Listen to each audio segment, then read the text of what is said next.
first, a talk show host goes dark. ABC pulling Jimmy Kimmel off the air indefinitely following a flood of criticism over his comments on the assassination of Charlie Kirk. Here's what he said that's landed him in so much hot water. He had some new lows over the weekend with the MAGA gang desperately trying to characterize this kid who murdered Charlie Kirk as anything other than one of them and doing everything they can to score political points from.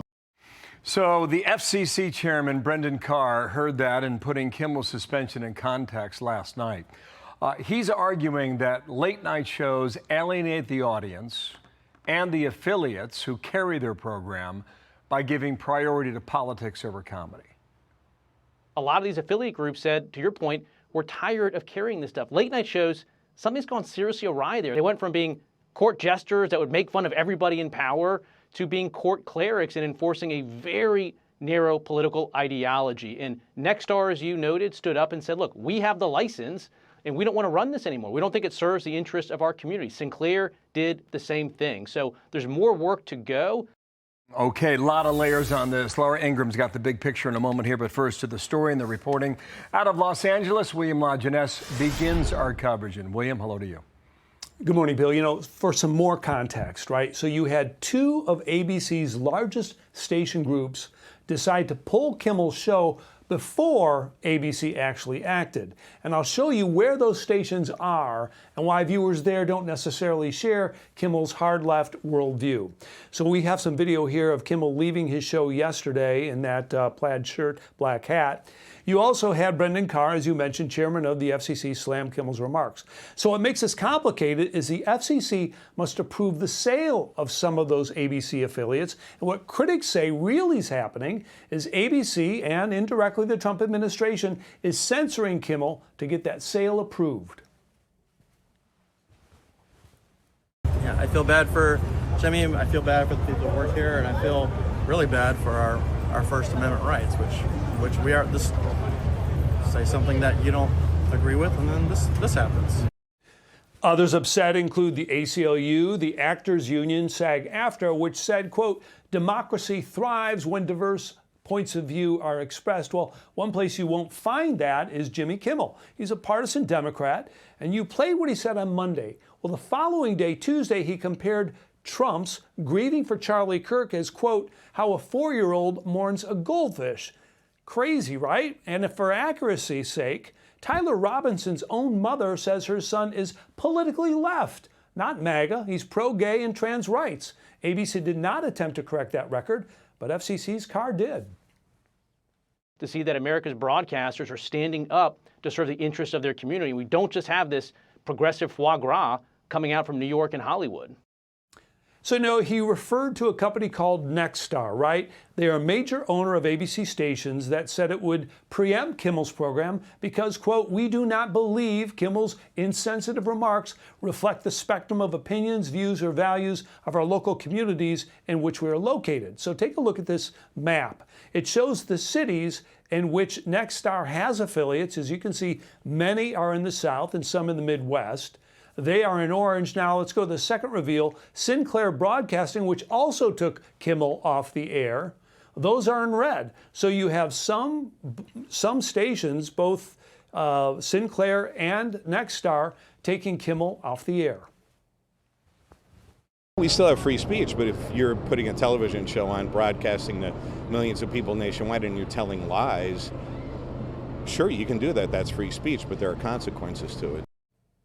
So I heard a connected Hollywood reporter say last night in the local affiliate bill that this is temporary, that Kimmel is a beloved member of the ABC family, and he'll be giving an apology and then back on the air when this blows over. Don't know. We'll see. Okay, thank you, William, for that, setting the table for us. And Laura Ingraham, welcome to our broadcast today. Good morning to you.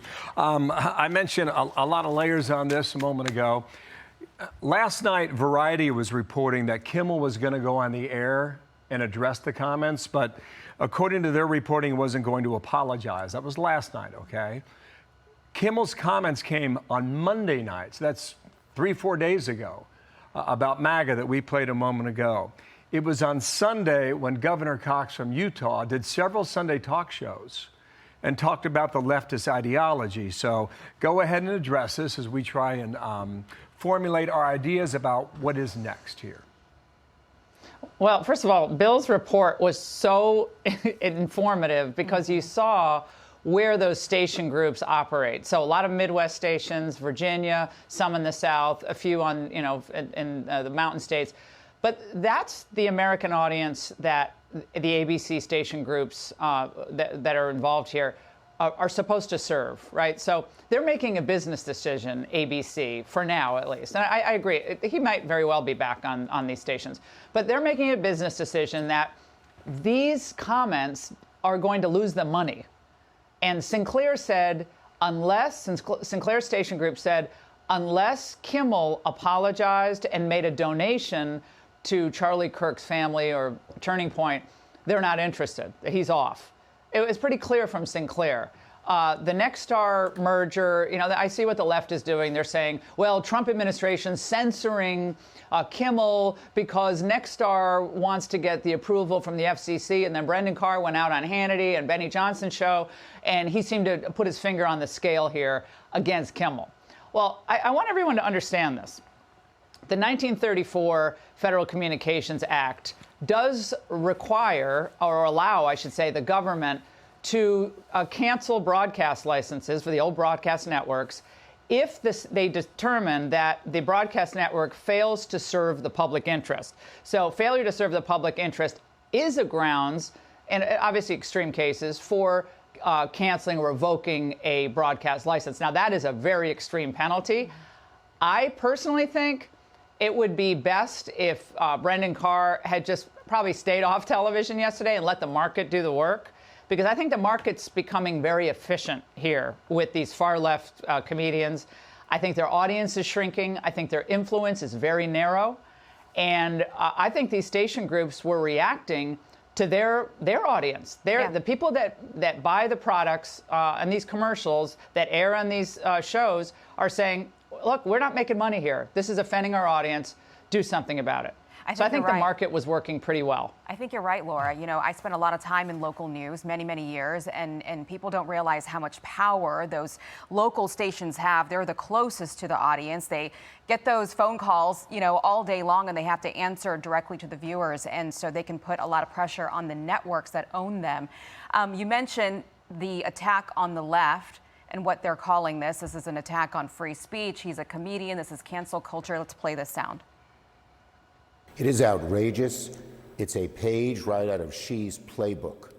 This is just despicable, disgusting, and against democratic values. America is a less free place if late-night comedians cannot do and say what they want. We should not be going after people for this. Look, did he get some things wrong? Yeah. But he is not a commentator, a news anchor. This is somebody who's a comedian. But was this comedy? Was what he said, was it comedy? I have to make an admission. I have literally never watched Jimmy Kimmel, not one time in my life. Never seen it. I've seen clips occasionally on YouTube and stuff, but I've never seen it. So I don't know what he does. I know he's Trump, hates MAGA, all that. He has a right to hate anyone he wants. He has a right to say anything he wants. However, what he doesn't have is the right to be on ABC if ABC decides we're not making money, and this offends at least half or more of our audience. So this First Amendment argument, unless the federal government is really involved here and they don't have grounds for revoking a station license, this isn't a First Amendment issue. This is a market issue, and if they're losing money, there's no obligation on the part of ABC or Sinclair or Nexstar to lose money because of a so-called comic that is not in any way something that most of their viewers want to hear from anymore. So that's not the First Amendment. That's smart business. Yeah, appreciate you getting up for us today. Thank you, Laura. Waiting the press conference, too. Good to see you. Heck, maybe we'll bring you back. Guys. All right, thanks. Thanks, Laura. I'm Steve Ducey. I'm Brian Kilmeade. And I'm Ainsley Earhart. And click here to subscribe to the Fox News YouTube page to catch our hottest interviews and most compelling analysis.